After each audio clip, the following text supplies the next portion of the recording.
असतो मा सद्गमय तमसो मा ज्योतिर्गमय मृत्योर्मामृतं गमय। ओम शांति शांति शांति।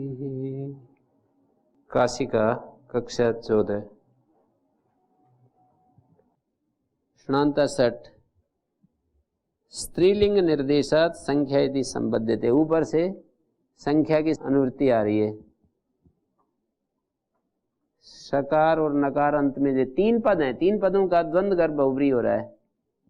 श और न अंत में है, जिसके न को ये षणांता में श और न अंत में है, जिसके ऐसा क्यों नहीं कर रहे भाई? ये सागर जी बताएंगे। श और न, स और न अंत में है, जिसके ऐसा कैसे कह रहे हैं? है उत्तर आपके पास? स और न अंत में है, जिसके ऐसे कैसे कर रहे हैं? और कोई बताओ? आप बताओ पीछे। हाँ नहीं, वो ऐसा बोल दो ना कि भाई यहाँ पर असिद्ध हो गया है ये। जब इस सूत्र के लिए व्याख्यान करेंगे तो वो जो णत्व है ना, स्तुत्व या फिर नत्व जो भी करें, रसाभ्यामनोना समान पदे भी हो सकता है और स्टुनाष्टु भी हो सकता है। तो उस सूत्र का किया हुआ कार्य यहाँ तो असिद्ध हो जाएगा ना। तो इसलिए श और न अंत में जिसके सांगीतिक बोलते हैं इसको। संहिता जन्य है ये णत्व, मूल में तो न है, सांगीतिक णत्व है। संहिता के कारण से णत्व हो रहा है। तो मूल में जो होता है वही देखना होता है, सांगीतिक कार्य को पकड़ करके नहीं। शकारांता नकारांता च या संख्या षट संज्ञा भवति। शकारांता स्तावत षट तिष्ठन्ति षट पश्ये नकारांता पंच सप्त नव दश। आपको एक इंटरेस्टिंग बात बताऊं कि ये षट संज्ञा जो है ना 6 शब्दों की होती है, इसलिए षट रखा है इसका नाम। पंचन, शश और सप्तन, अष्टन, नवन, दशन, बस।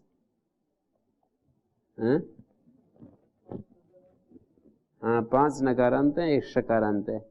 अंत ग्रहणम औपदेशिकार्थम, एक बात कही इन्होंने, तेनी न भवति। शतानी सहस्त्राणी में और अष्टानाम में षट संज्ञा हो जाती है। कैसे हो जाती है इसका उत्तर दे रहे हैं। अष्टानाम में कैसे षट संज्ञा हो जाती है और शतानी में कैसे नहीं होती है, इसका उत्तर दे रहे हैं। जैसे शत प्रातिपदिक है या सहस्त्र प्रातिपदिक है, जस आएगा, जस ससो शी हो गया, शी सर्वनाम स्थानम। नपुंसक से झलचा, झलंत और अजंत नपुंसक को नुम आगम हो जाता है। नुम होने से शतन बन गया। अब ये नकारांत संख्या हो गई ना, तो नकारांत संख्या है तो षट संज्ञा होनी चाहिए। तो कहते हैं अंत जो पढ़ा है ना षणांता में अंत, वो औपदेशिक प्रतिपत्ति के लिए, उपदेश में जो नकारांत हैं उन्हीं को ग्रहण कराता है। जो बाद में नकारांत हो गया उसको ग्रहण नहीं कराता है। तो इसलिए यहाँ पर नुम करने पर ये पूर्व का भाग मान करके नांत संख्या हो जाती है। नुम जो होता है पूर्व का भाग मानते हुए ये नांत हो जाती है। वैसे मित आगम तो पर का अंतावय, पूर्व का अंतावय ना करके अंतावय जो है पर का अवयव या पूर्व का अंतावय। निदचोन्त्यात् पर अचाम मध्येयो अंत्योज तस्मात् परः पर अंतावयो भवति। पर का अंतावय होता है, ऐसा कुछ अर्थ है उस सूत्र का। यहाँ पर तो ऐसी स्थिति है, कभी कभी ऐसा होता है कि जैसे 3 पक्ष वहां पर दिए हैं कि पूर्व का भाग है या भक्त है या पर का भाग है। सिद्धांत पक्ष के बिना भी चलता है ना काम। तो यहाँ पर जैसे पूर्व भक्तत्व नान्ता संख्या भवति, पूर्व भाग होने से नान्त संख्या हो जाएगी। शत शब्द का नकार जो है नुम जो आगम हुआ है, शत प्रातिपदिक का जब भाग होगा तो नकारांत संख्या मानी जाएगी। यदि पर का भाग हो तो कोई दोष ही नहीं है फिर तो। हाँ अजंत अंको नुम आगम हुआ पर वो भाग किसका होता है ये एक अलग बात। मिज्जोन तत्परा की सहयोग से जब करेंगे ना, नुम आगम जो है किसका भाग होता है, सिद्धांत पक्ष क्या है, पूर्वकांतावय हो, परकांतावय या अभक्त होता है, 3 पक्ष दिए हैं। इसके विषय में भी और आद्यंतो टकितो आदि में भी ये विचार करते हैं कि जो टित कित आदि आगम होते हैं वो पूर्व के अंतावय होते हैं, पर के भाग होते हैं या अभक्त होते हैं, ऐसा कुछ विचार करते हैं। तो यहाँ पर शतानी सहस्त्राणी में ये देख रहे हैं कि पूर्व का भाग हो गया, पूर्व का भाग हो गया तो फिर षट संज्ञा होनी चाहिए, षट संज्ञा होनी चाहिए, षट व्योलुक होना चाहिए, तो शतानी तो रूप नहीं बनेगा। तो उत्तर दे रहे हैं कि अंतग्रहणम औपदेशिक प्रतिपत्त्यर्थम, औपदेशिक के लिए उपदेश में जो शकारांत और नकारांत संख्या होती है उसी की षट संज्ञा होती है। तो सर्वनाम यहाँ पर एक उत्तर तो ये भी दिया जाता है कि सन्निपात लक्षण विधिर निमित्तम तद विघातस्य। इस परिभाषा का अर्थ जानते हैं, सन्निपात लक्षण विधि अनिमित्तम तद विघातस्य। सन्निपात लक्षण है, सन्निपात लक्षण विधि, सन्निपात लक्षण विधि जो होती है, सन्निपात निमित्त है जिसका, ऐसी जो विधि होती है, ऐसा जो विधि होती है, विधि शब्द जो है ना पुल्लिंग होता है, कई सारे शब्द हैं, विधि, आधि, व्याधि, समाधि, सब पुल्लिंग होते हैं संस्कृत में, पर यहाँ पर ये हिंदी में बोले जाते हैं, तो इसलिए संस्कृत बोलने वाले से ये अशुद्धि प्राय होती है कि विधि, समाधि, व्याधि आदि बोलेगा ना तो वो विशेषण स्त्रीलिंग का डाल देगा, जैसे हाँ उपाधि गृहीतानेन ऐसे बोल देगा, मया तत्र PhD उपाधि गृहीता तस्मिन् काले, तो उपाधि गृहीता ऐसे बोल देगा।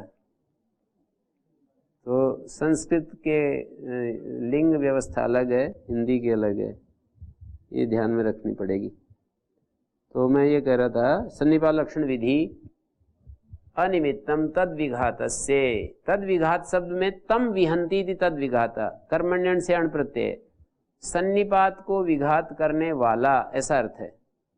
सन्निपात के विघात करने वाले का अनिमित्त होती है, तद विघात मानी सन्निपात का विघात करने वाला, उसका अनिमित्त होती है। ये सन्निपात लक्षण विधि जो होती है वो सन्निपात का विघात करने वाले का अनिमित्त होती है।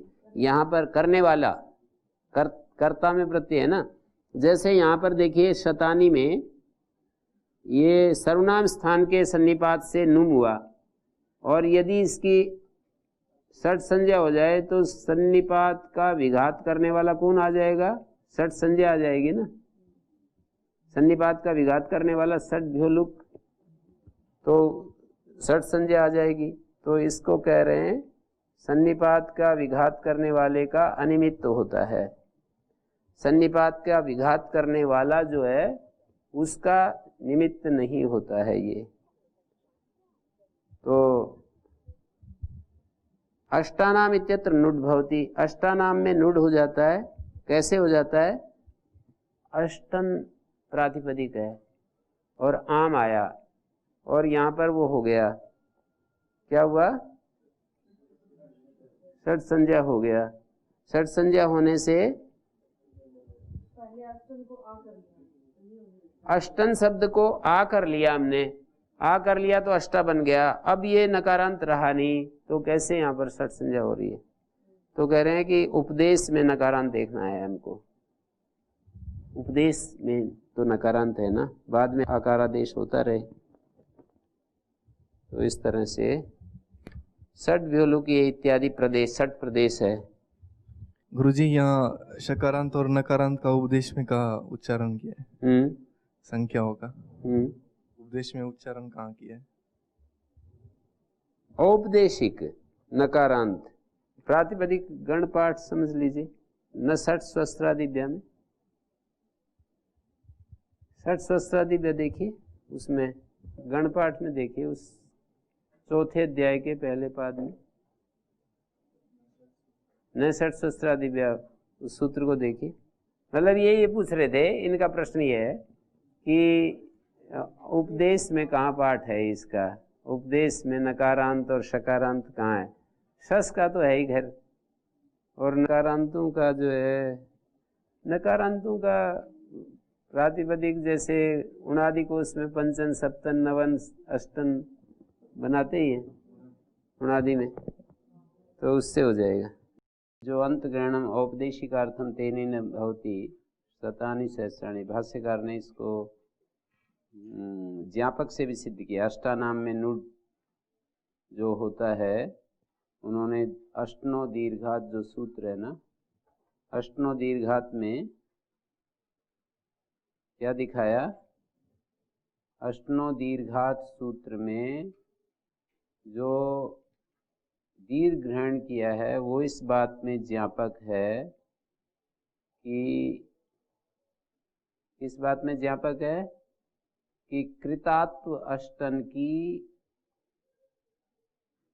षट संज्ञा हो जाती है। अष्टो दीर्घात में दो बातें ज्ञापित की हैं, सूत्र तो एक ही पर ज्ञापक दो बनाए हैं। एक तो ज्ञापक यह है कि अष्टना विभक्तो जो आकारादेश होता है वो विकल्प से होता है, एक तो ये बात ज्ञापित की है। अष्टना विभक्तो सूत्र कहता है कि अष्टन शब्द को आकारादेश होता है विभक्ति के परे रहते, तो उस सूत्र से वा की अनुवृत्ति नहीं आ रही उस सूत्र में, फिर भी वो सूत्र विकल्प से आकारादेश करता है। ये बात अष्टनो दीर्घात में दीर्घ ग्रहण से ज्ञापित की है। यदि नित्य ही अष्टन शब्द को आत्व होता तो दीर्घ ग्रहण की, दीर्घ ग्रहण तो व्यावृत्ति के लिए है, तो उसको व्यावृत करने की आवश्यकता नहीं थी कि दीर्घ अष्टन शब्द, इसका मतलब ह्रस्व भी कोई अष्टन शब्द होता है।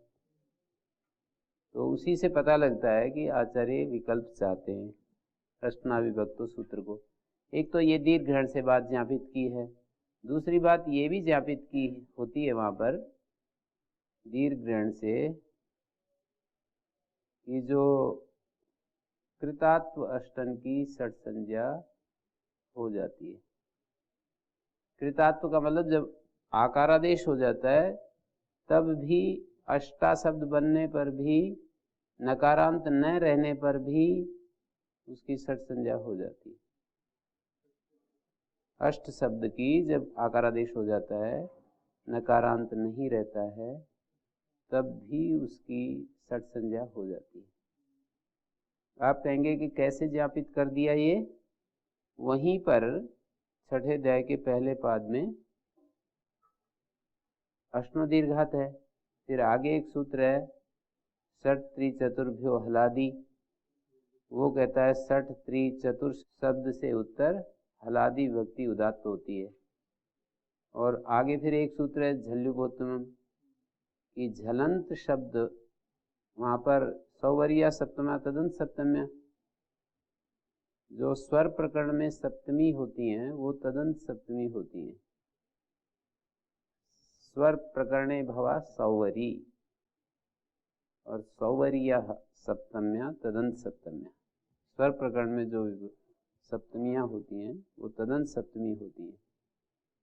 तो झल्युपोत्तमम झलंत जो षट त्रि चतुर से उत्तर जो झलादि विभक्ति तदंत शब्द में उपोत्तम को उदात्त होता है।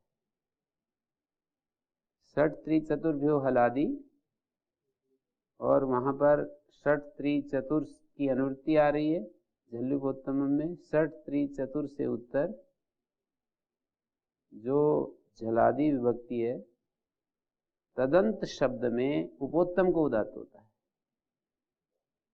उपोत्तम का मतलब उत्तम तो अंतिम होता है, और उपोत्तम के जैसे अष्टसु शब्द है, मान लो अष्टसु, तो अष्टन शब्द से सु के परे रहते झलादि विभक्ति हो तो उपोत्तम उदात्त होता है। अष्टन आगे सु, तो अष्टसु बनता है, न का लोप हो जाता है। तो अष्टसु उदाहरण में उपोत्तम को उदात्त होता है। तो वहां पर यदि इसकी षट संज्ञा ना होती तो दीर्घ ग्रहण करने की आवश्यकता नहीं थी, अष्टना इतना ही कह देते। कैसे? क्योंकि यदि आकारांत अष्टन शब्द की अर्थात अष्टा शब्द की यदि षट संज्ञा नहीं है तो दीर्घ ग्रहण की आवश्यकता नहीं है। क्यों आवश्यकता नहीं है? अष्टा की यदि षट संज्ञा नहीं है तो इसकी आवश्यकता नहीं है, क्योंकि उधर तो षट स्वर बोलते हैं उसको, अष्टन स्वर और षट स्वर। अष्टन स्वर तो ये है अष्टनो दीर्घात, और षट स्वर झल्युपोत्तम में। तो कहेंगे अष्टनो दीर्घात, यदि हमारा सूत्र अष्टनो दीर्घात है, वो कहेगा अष्टन शब्द दीर्घ अष्टन शब्द से उत्तर विभक्ति उदात्त होती है।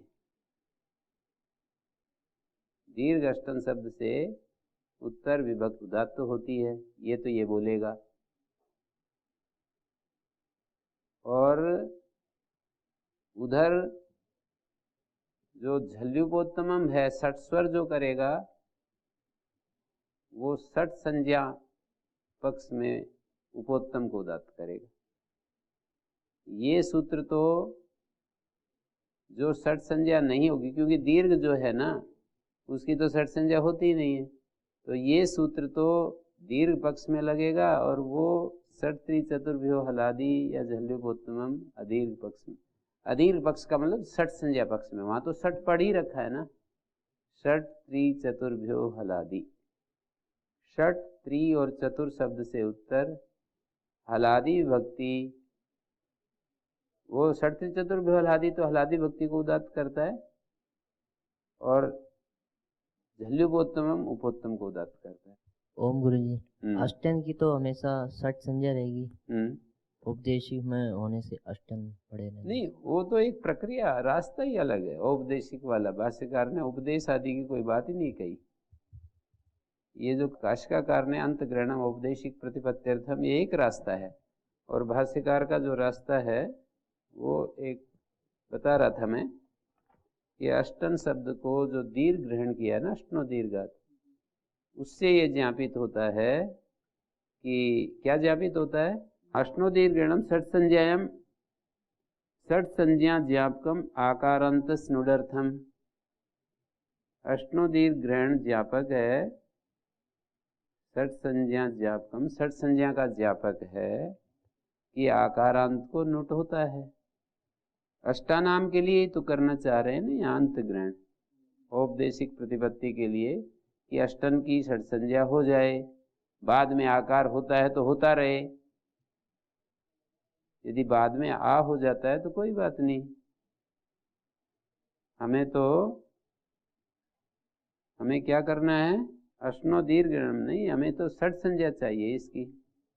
तो कह रहे हैं वो नहीं होगी, पहले इसकी षट संज्ञा हो जाएगी, बाद में होता रहे कुछ भी, ये तो तर्क नहीं दे सकते। क्योंकि यहाँ पर ये तर्क इसलिए नहीं दे सकते कि अंतरंग बहिरंग भाव यहाँ पर चल नहीं रहा है।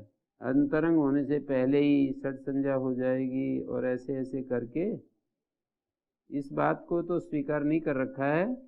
पर मूल बात इतनी ही है कि अष्टनो दीर्घ ग्रहणम ज्ञापकम षट संज्ञा ज्ञापकम आकारांत स्नुडर्थम, आकारांत को भी नोट हो जाता है, आकारांत की भी षट संज्ञा होती है। दीर्घ ग्रहण जो है ना, अष्टसु सुप उदात्तत्व निवृत्त्यर्थम क्रियते। दीर्घ ग्रहण किस लिए किया है कोई पूछे तो? अष्टसु में सुप को उदात्त ना हो, अष्टों दीर्घात सूत्र का कार्य अष्टसु में ना हो, ये इसके लिए वहां पर दीर्घ ग्रहण किया है। यदि कृतात्व षट संज्ञा नहीं होती, माने आकारांत की यदि षट संज्ञा नहीं होती, तो अष्टसु में परत से षट स्वर हो जाता, झल्युपोत्तमम हो जाता,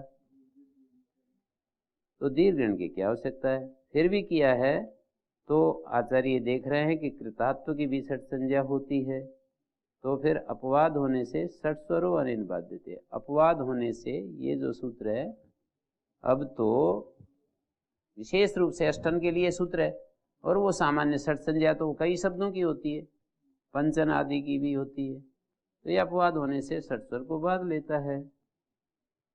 दीर्घ पक्ष की भांति अदीर्घ पक्ष में भी विभक्ते स्वरस्यादिति कर्तव्यम दीर्घ, दीर्घ पक्ष में जैसे ये सूत्र लगता है ऐसे अदीर्घ पक्ष में भी लगने लगेगा अपवाद होने से, इसलिए हमको दीर्घ ग्रहण करना पड़ेगा अष्टसु को बचाने के लिए। कौन कहेगा इस बात को? हाँ जी, आप बोलिए, क्या कह रहे हैं? हाँ, अलग प्रश्न। हाँ बोलिए।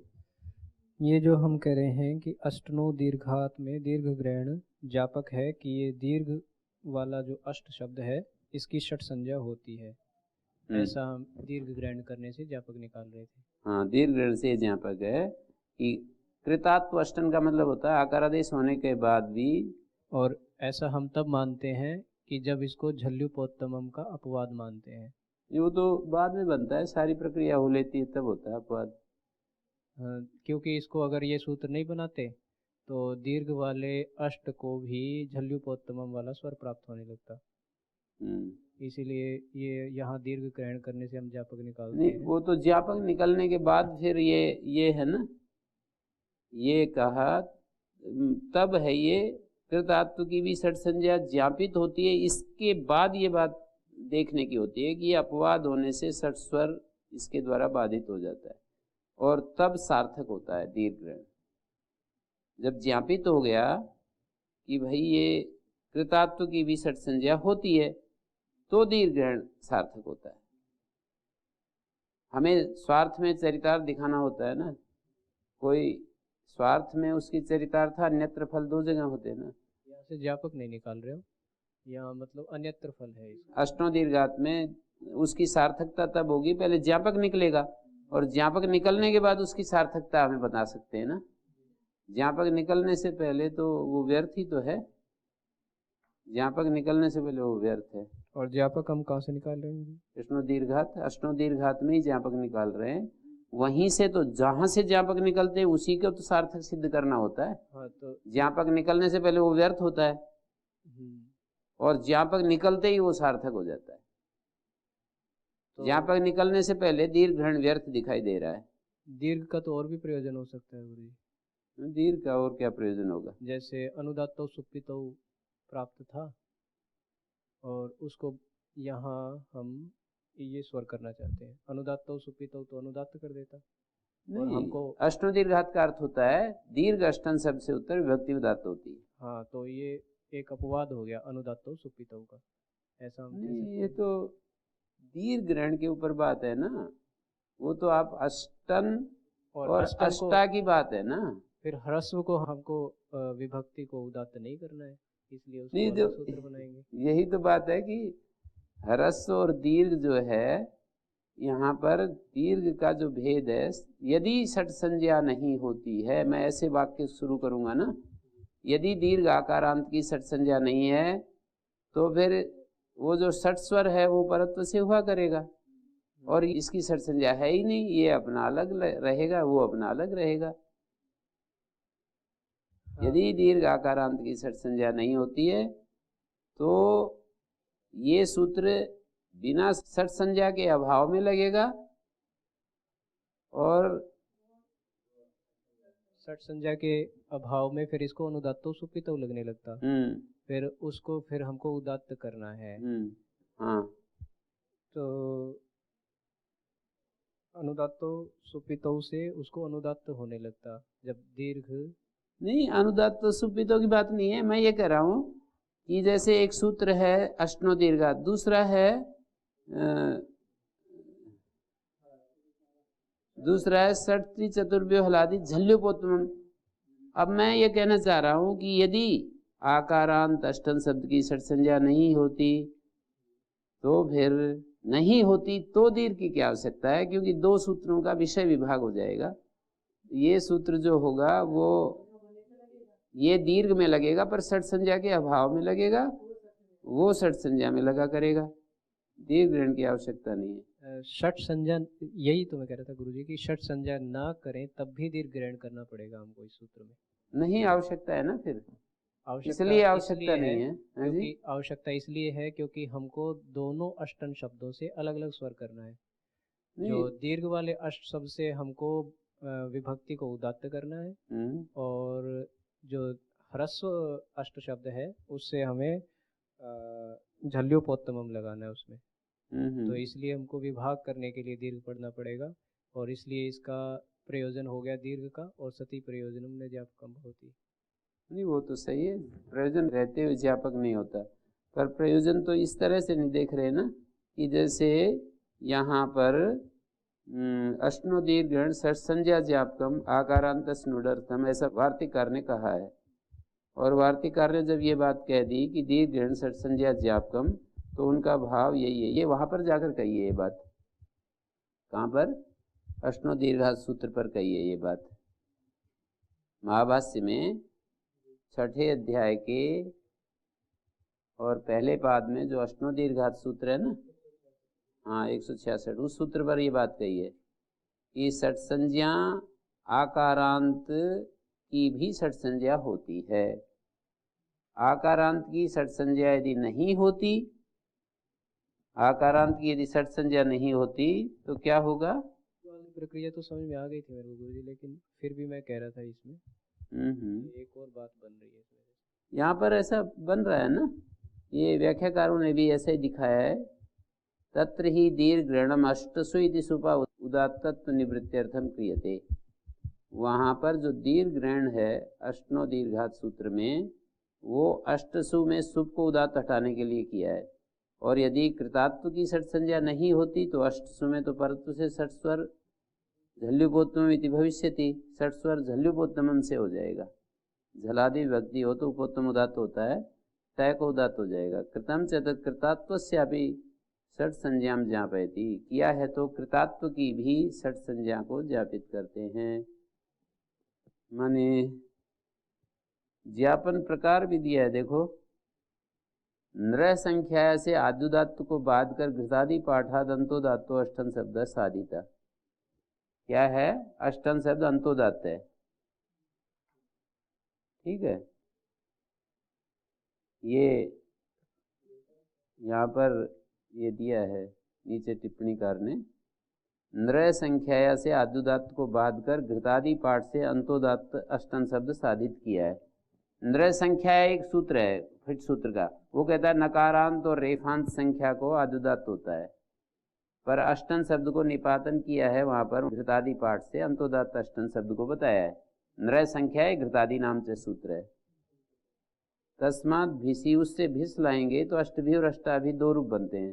तो आत्वाभावे मध्योदात्तुम, आत्व के अभाव पक्ष में अष्टभी मध्योदात्त है और आत्व पक्ष में अंतोदात्त है, ऐसा सिद्धांत है। ये तो मतलब निर्णित सिद्धांत है, ऐसा समझ लेना चाहिए। तत्र षट्त्री चतुर्व्योहलादि इति सूत्रेण अष्टसु इत्यत्र षड्भी इत्यादो इव विभक्तेरुदात्तत्वं प्राप्तम।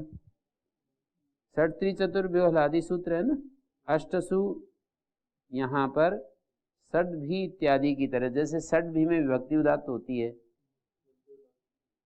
हाँ षड्भी में षट से उत्तर विभक्ति उदात्त होती है, क्योंकि उपोत्तम नहीं है ना,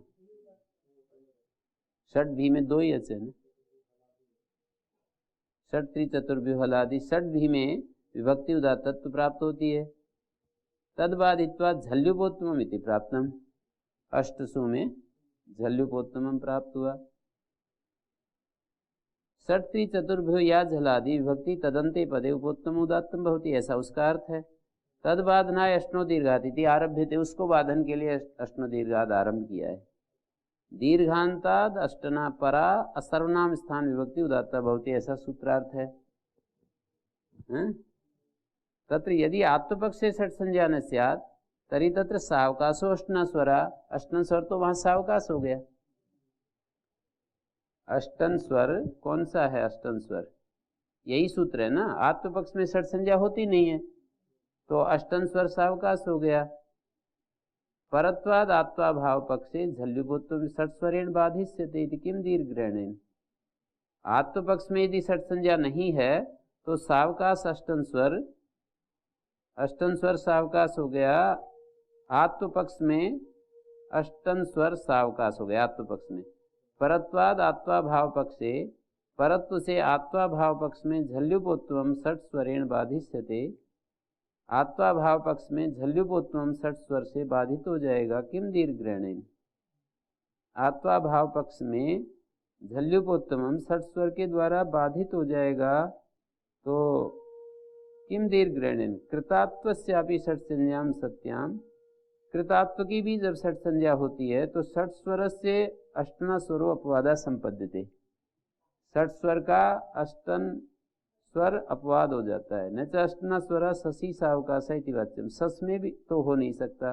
तत्र एकादेशा उदात्तेन उदात्ता सूत्रेण गतार्थत्वात्, अष्टन शब्दो अंतोदाता इति समनंतरम में उक्तात्वात् तेन दीर्घ पक्षे तद अभाव पक्षे विभक्तेरुदात्तता स्यादिति तद्व्यावृत्त्यर्थम क्रियमाणम दीर्घगणम सार्थकमेव, तस्मात् दीर्घग्रहणेन आत्मपक्षे भी षट संज्ञा ज्ञाप्यते इति स्थितम।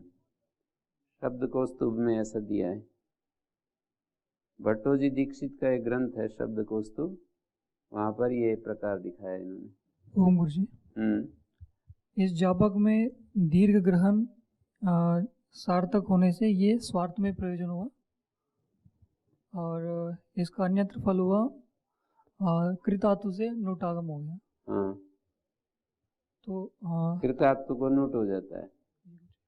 लेकिन हम इसमें ये भी जापक निकाल रहे हैं कि अष्टनाभिभक्त वैकल्पिक आतु करता है, तो ये प्रयोजन जब सिद्ध हो जाती है तो फिर वहां पर लिखा है पद्मजीकार आदि ने, व्याख्याकार ने ना, वहां पर उस अष्टो दीर्घात सूत्र पर ये कहा है कि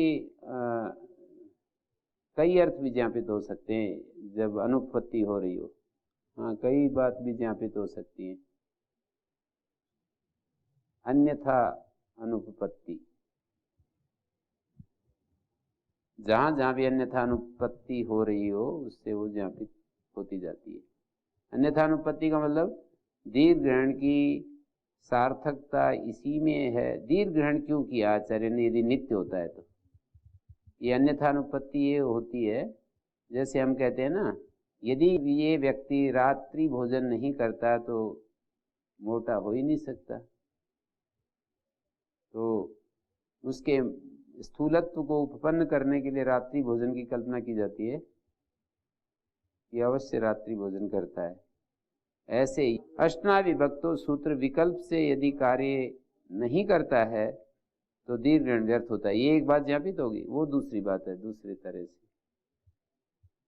तो वहां पर ये बात कही है कि भाई एक वहां प्रश्न भी उठाया है कि एक बात से जो आप उठा रहे हो वही प्रश्न वहां उठाया है कि एक बात से दो बातें कैसे ज्ञापित, एक चीज से दो बातें कैसे ज्ञापित कर रहे हैं। तो कहा कि एक से दो भी ज्ञापित हो जाएंगी, कोई इसमें बाधा नहीं है। हाँ, विकल्प आत्म विकल्प होता है और षट संज्ञा भी हो जाती है कृतात्व की, कृतात्व की षट संज्ञा भी हो जाती है जिससे कि अष्टानाम नूट हो जाता है। और दूसरी बात विकल्प से आत्म होता है। गुरु जी, यहाँ जो लौकिक न्याय है एक देश विकृतम अनन्यवत भवति, इसका आश्रय लेने से तो कोई समस्या नहीं आती। इसकी एक देश विकृतम अनन्यवत भवति, अष्टन को अष्ट पर वो स्वरूप तक कह रखा ना, स्नानता षट, शकारांत नकारांत संख्या नाम ले रखा है ना। हाँ, ये यूँ करें एक देश विकृतम, एक देश विकृत की बात तो ठीक है, पर ये नाम ले रखा है कि सकारांत नकारांत संख्या की षट संज्ञा होती है, ऐसे उच्चारण करके स्वरूप निर्देश करके बता रखा है ना। ओम गुरु जी। हाँ जी गुरु जी, ये अच उपसर्गातः में अजंताद उपसर्गाद उत्तरस्य करते हैं अर्थ, तो फिर आधे परस्य से आदि के स्थान पे होगा तो अवदातम ही बनेगा। अवत्तम बनना चाहिए। नहीं, घो संज्ञा हो जाएगी तो अच उपसर्गातः लगेगा। वो अचय जो है ना उसकी आवृत्ति कर लेते हैं और उसका दो बार प्रयोग करते हैं। अजंत उपसर्ग से उत्तर अच के स्थान में, घू संज्ञक दा धातु के अच के स्थान में तकारादेश होता है। तो अव से उत्तर दा का जो अच है आ, उसको तकारादेश होता है, खरीचे से दै को तय हो जाता है। अचैति आवर्तयितव्यम, 2-3 समाधान दिए हैं, और भी है शायद एक द्वितकारक निर्देश है, तो संपूर्ण अनेकालसित सर्वस पूरे के स्थान में हो जाएगा। और एक गुरुजी ये ब्राह्मणी सेते में जैसे कि वो तुल्यास प्रयत्नम से इकार सकार को इकार दिखाई दे रहा था, वहाँ पर सवर्ण यची से मना हो गया, तो क इष्ट जब हम बनाते हैं वहाँ पर यकार को इकार हुआ। क इष्ट तो यज को क इष्ट, यज धातु को जब संप्रसारण होगा तो इज बन गया, तो इसमें क्या है? विसर्ग को यकार, यकार का फिर लोप होता है, तो यकार, वो तो यकार का लोप तो अश को मानकर होता है, चाहे ये हो चाहे ई हो, उसमें क्या दिक्कत है? यकार को तुल्या से प्रयत्नम से सवर्ण संज्ञा होने से ई दिखाई देगा, दिखाई दो, फिर क्या? फिर अकस्वर्ण दीर्घ नहीं, अकस्वर्ण कैसे हो जाएगा? जैसे क है और क आगे क के आकार को मान कर कह रहे हो अकस्वर्ण दीर्घ। विसर्ग को यकार हुआ, अच्छा, विसर्ग को यकार हुआ, वो भगो गो अपूर्वस योशी, फिर इष्ट, फिर इष्टा परे तो है। सवर्ण अच, ऊपर वाले में सवर्ण अच नहीं मिल पा रहा था, इस वजह से निषेध हो गया था। यहाँ पर तो ई दिखाई देगा, ई दिखाई देने से कौन सा ई दिखाई देगा? यकार को इकार दिखाई देगा। यकार कौन सा? यज का, यज का इष्टा बन गया। नहीं, अभी पूरा स्पष्ट नहीं हुआ। विसर्ग को भो भगो अघो अपूर्व से योसी से अवर्ण पूर्वक रे को ये हो गया जी, तो इस य आगे ये हुआ, इस य को ई दिखाई देगा, ये को ई, इचु ऐसा तालव्य से, हाँ, तो वो सूत्र मना नहीं करेगा। नाच झलो, नाच झलो भी तो बैठा है ना, अच और हल की सवर्ण संज्ञा नहीं होती, तो सवर्ण संज्ञा नहीं होती तो अण जो है अपने सवर्ण का ग्रहण नहीं कराएगा, तो यह ई का ग्रहण नहीं कराएगा। पूर्वोत्तर सिद्धम भी हो सकता है। हाँ, पूर्वोत्तर सिद्धम भी हो सकता है। यह जो हुआ है रह के स्थान में ये हुआ है ना, पर पूर्वोत्तर सिद्धम तक तो जाने की बात ही नहीं है। आप उसको यह को ई सिद्ध करोगे, यहाँ करोगे हैं, आकाशवाणी दीर्घा करोगे ना, तो आप ये कहोगे कि ये क्या है?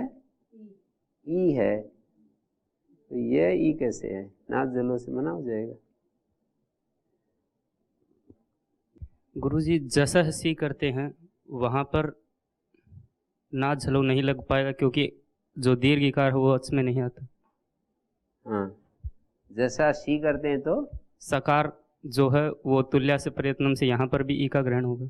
हाँ, तो यहाँ पर अकस्वर्ण दीर्घ स और ई में जी, यहाँ तो प्राप्ति नहीं है। अक से उत्तर कहा है ना, सवर्णच परे हो, अक से उत्तर सवर्णच कहा। दति च दत्यंता या संख्या सा षट संज्ञा भवती, कति तिष्ठन्ति कति पश्ये। एक दति को हटा सकते हैं ना इसमें से, भोगण वतुड़ति संख्या,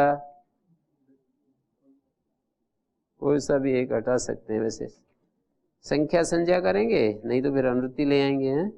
महाभाष्य में ऐसे दिखाया इन्होंने। दति कैसे बना? प्रत्यय है दति तो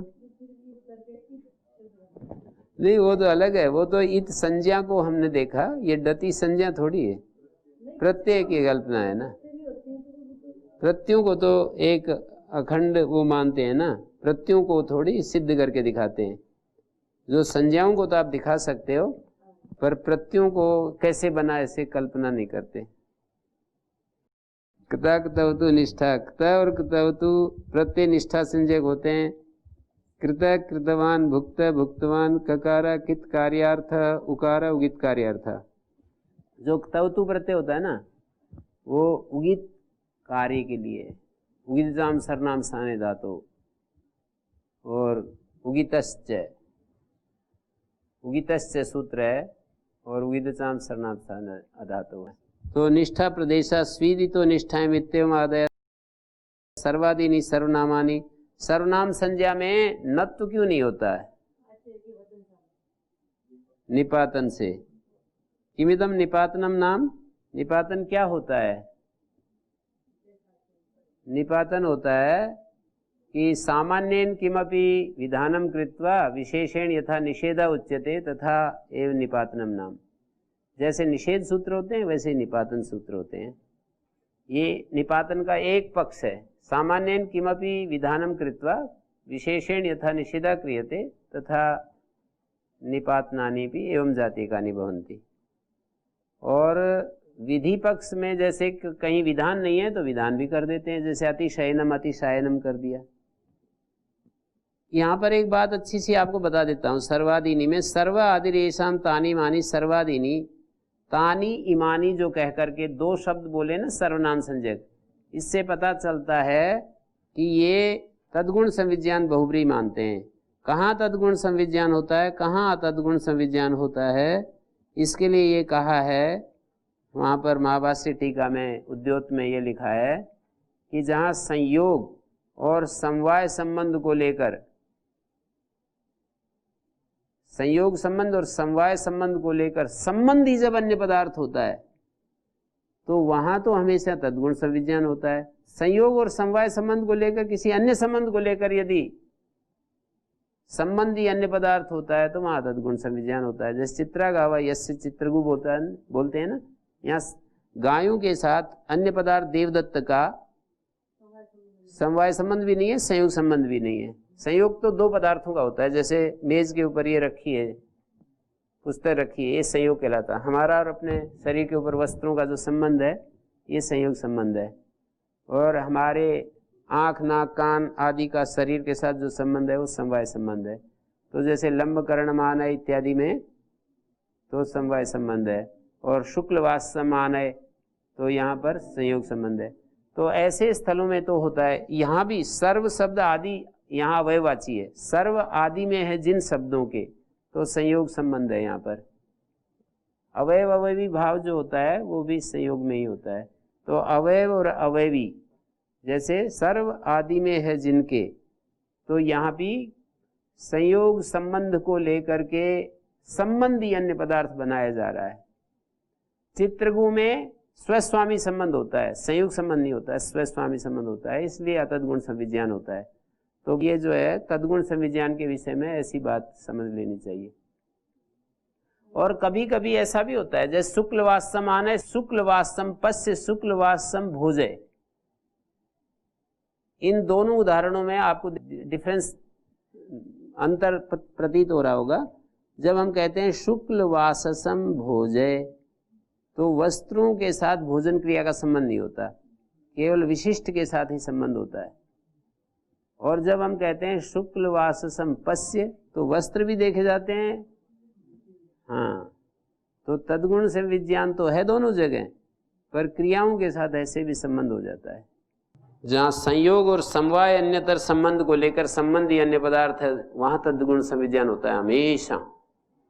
और जहाँ अन्य संबंध को लेकर होगा चित्र गुम आनय, यहाँ संयोग और समवाय अन्यतर संबंध को लेकर के नहीं है, स्वस्वामी संबंध को लेकर है। चित्रा गावा यस्य बोलते हैं ना, चितगबरी है गायें जिसकी, तो न संयोग है गायों का मालिक के साथ और न समवाय है, तो इसलिए यहाँ पर अतद्गुण संविज्ञान है। लेकिन संयोग संबंध को लेकर व्याकरण में तो ज्यादातर ये तद्गुण संविज्ञान ही चलते हैं, कहीं कहीं अतद्गुण भी होता है। जैसे आम प्रत्यय क्रियोनुप्रयोग सूत्र है ना, तो वहाँ लक्ष्य को देख करके फिर अतद्गुण जक्ष इत्यादय सट इत्यादय में बहुब्री समास है अतद्गुण संविज्ञान। इति आदिर येषाम जक्ष इति धातुर आदिर येषाम येषाम केषाम षण्णाम धातुनाम, तो जक्ष को तो स्वरूप से निर्देश कर दिया, इत्यादय षट सप्त धातुनाम अभ्यस्त संज्ञा भवती, 7 धातुओं की अभ्यस्त संज्ञा होती है जक्ष इत्यादय षट। और इसी तरह से आम प्रत्ययवत क्रियोनुप्रयोगस्य आम प्रत्ययवत क्रियोनुप्रयोगस्य, आम प्रत्यय है जिससे, तो अन्य पदार्थ में वो लेंगे, जिस धातु से आम प्रत्यय होता है ना वो धातु लेंगे। जैसे ईक्स है, ईह धातु है, आम प्रत्यय है जिससे उसके समान ये होता है आम प्रत्ययवत आत्मनेपदम भवति, क्रिया अनुप्रयोगस्य क्रिया आत्मनेपदम भवति। आम प्रत्ययवत, आम प्रत्यय है जिससे, ऐसा कहेंगे। आम प्रत्यय है जिससे, ये आम प्रत्यय छूट जाएगा, आम प्रत्यय है जिससे वो ले लिया जाएगा। तो कहीं कहीं ये चलता है। और मैंने 2 उदाहरण आपको शायद दिए होंगे ना, शुक्लवासम पश्य और शुक्लवासम भोजय। शुक्लवासम भोजय कैसे कह देते हैं? क्रिया योग नहीं है तो भी शुक्लवासम भोजय, माने कार्य में जो संविज्ञान है ना वो 2 प्रकार से मिलेगा। कार्य में तस्य अन्य पदार्थस्य गुणा उपलक्षणानि तेषाम अपि कार्ये संविज्ञानम तद्गुण संविज्ञानम, ये इसका कैट ने व्याख्यान किया है।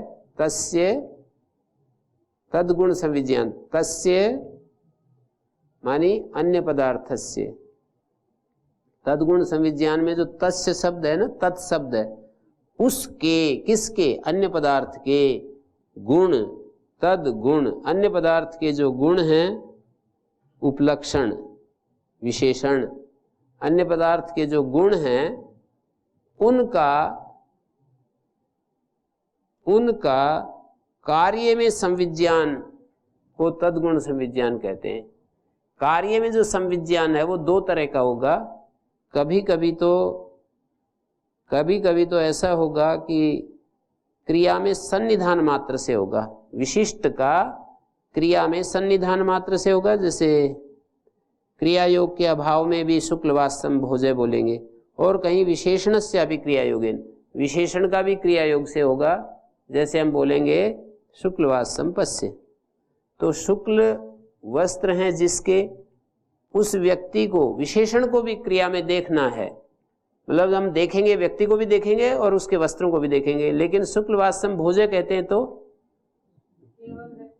भोजन व्यक्ति को करवाते हैं, वस्त्र छूट जाते हैं। तो ये आगे मैं इसको सर्वनाम जो संज्ञा है, ये सर्व शब्द आदिरेशाम तानी मानी सर्वनाम संज्ञानी भवंती। उभ उभय उभ शब्द सर्वनामत्व प्रयोजनम, ये 35 शब्द हैं सारे कुल मिलाकर। उभ शब्द का सर्वनामत्व प्रयोजन है सर्वनाम तृतीया च। सर्वनाम संज्ञा उभ शब्द की क्या करोगे? उभ शब्द तो हमेशा द्विवचन में होता है और एक वचन बहुवचन में सर्वनाम कार्य होते हैं। जैसे सर्वनामना स्मयी, आमी सर्वनामना सूट, द्विवचन में तो कोई है ही नहीं सर्वनाम कार्य। फिर उसको जैसा सी बहुवचन में है, सर्वनामना स्मयी, पूर्वादिभ्यो नवभ्यो वा, सब कार्य एक वचन बहुवचन में, द्विवचन में कोई सर्वनाम कार्य। फिर उब का पाठ किस लिए किया? तो बोले सर्वनाम तृतीया है इसके लिए। जैसे उभाभ्याम हेतुभ्याम वसति, उभयो हेत्वो वसति, तृतीया और षष्ठी हो जाती है। उभये उभयस्मयी उभयस्मात् उभयेषाम उभयस्मिन्, उभये में जस हो गया, जसासी उभयस्मि। उभ शब्द और उभय 2 अलग अलग शब्द ले लिए हैं, उभय और उभ। डतर और डतम प्रत्यय पकड़े हैं।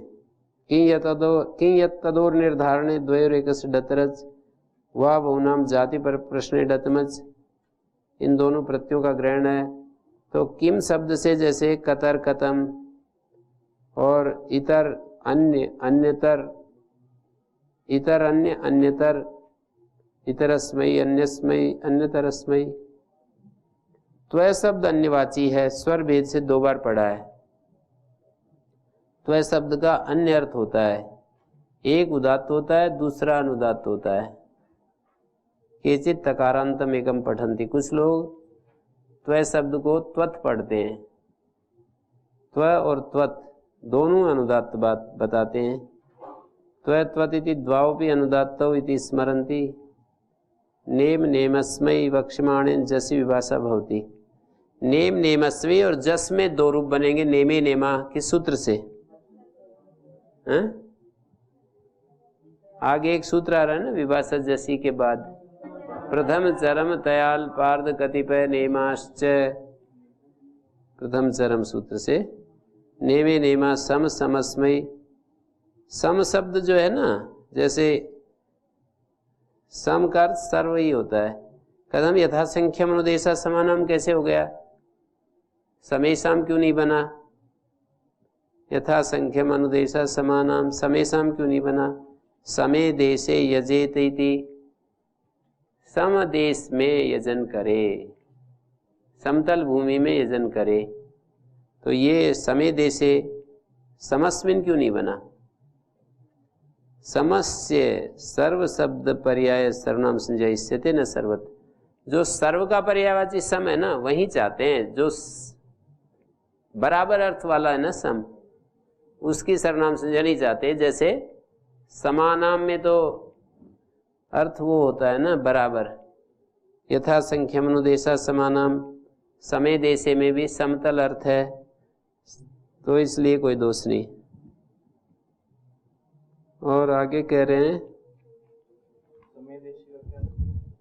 समतल भूमि में, समय देशे समतल भूमि में यजन करे, उबड़ खाबड़ भूमि में न यजन नहीं करे। ये तो वैसा हो गया ना, सर्व पर्यायवाची होता है ना, उसी की सर्वनाम संज्ञा होती है। जो और अर्थ में होंगे उसकी सर्वनाम संज्ञा नहीं चाहते। जैसे समय शाम वहाँ बनेगा जहाँ सर्वे शाम अर्थ आएगा, और समस्मिन वहाँ अर्थ होगा, सर्वस्मिन अर्थ होगा। ये गण सूत्र हैं 3, पूर्वा परावर दक्षिणोत्तर अपराध राणी व्यवस्थायाम संज्ञायाम सुमज्जादित नाख्यायाम अंतरम बहिरिगोप संव्यानयो, ये 3 गण सूत्र हैं। और ये जस में विकल्प करने के लिए फिर आगे अष्टाध्यायी सूत्र पाठ भी है, इनका सूत्र पाठ में भी है और ये गण सूत्र भी है। हाँ, यहाँ तो जस से अन्यत्र करने के लिए सर्वनाम संज्ञा इनकी नित्य रहेगी। और पूर्वादिभ्यो नवभ्यो व,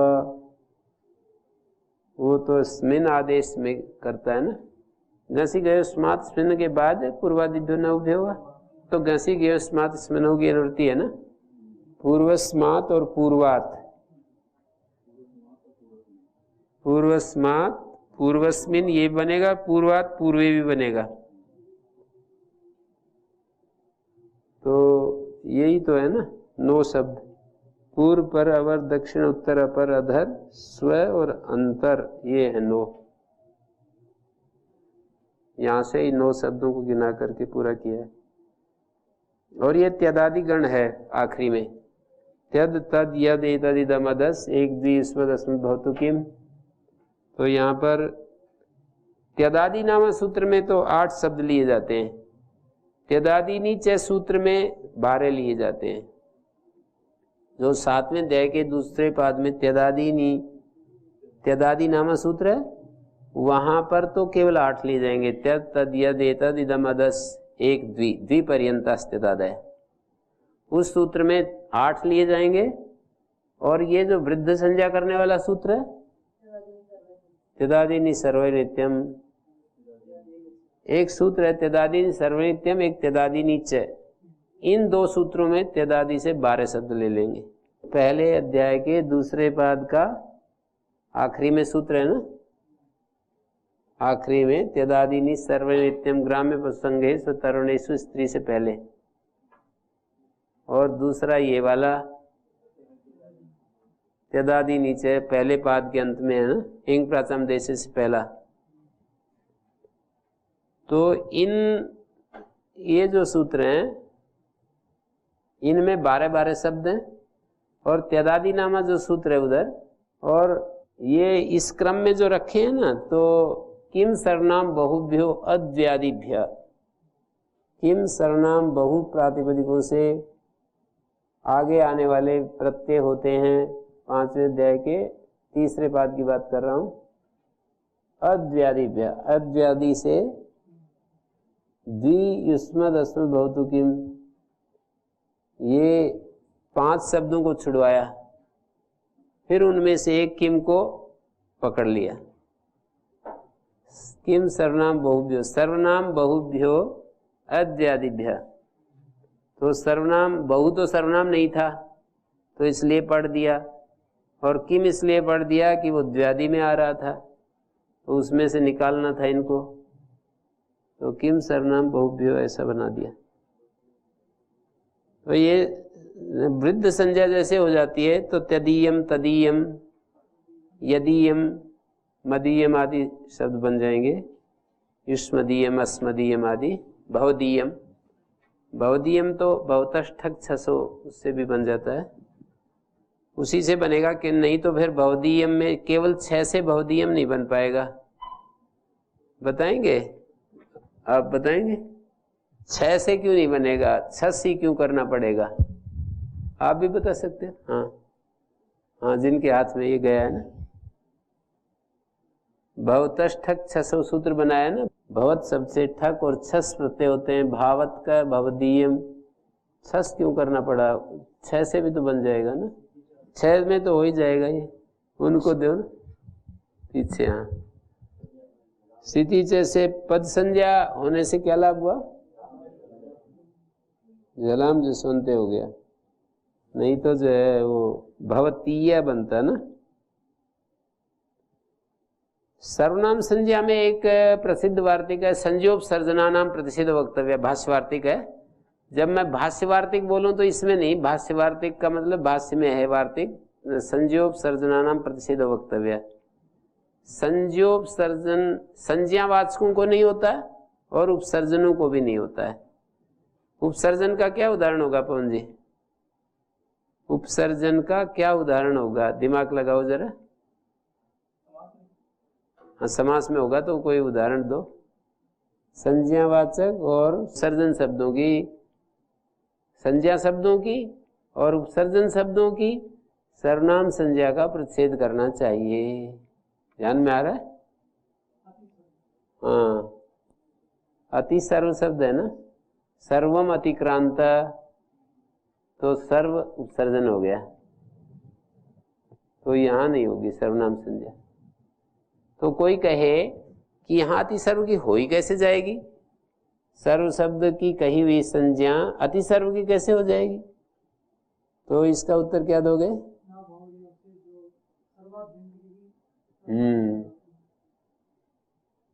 ये तो बहुत गहरी गहरी बात भी जानते हैं अक्षय जी।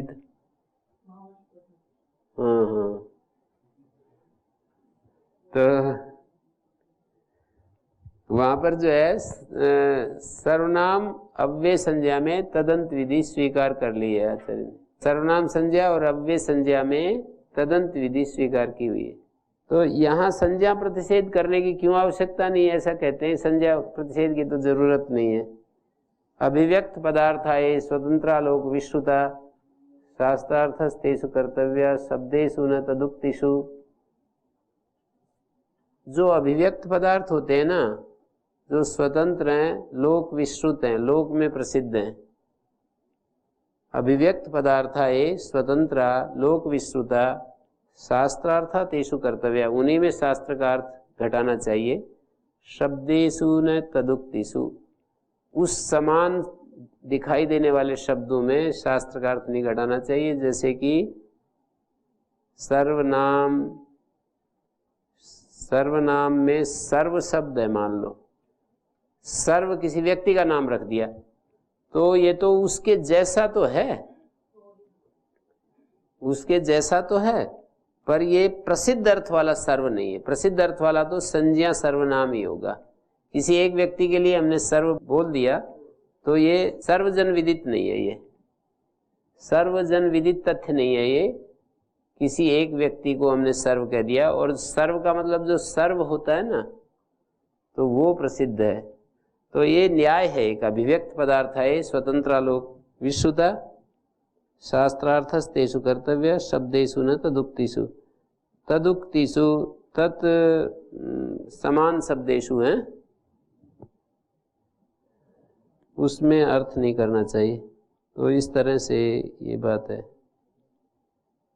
और उपसर्जन प्रतिषेध क्यों नहीं करना चाहिए? इसका उत्तर तो भाष्यकार ने तो बहुत घुमा घुमा करके दे दिया है वैसे, लेकिन कोई सरल रास्ता हो तो बताओ।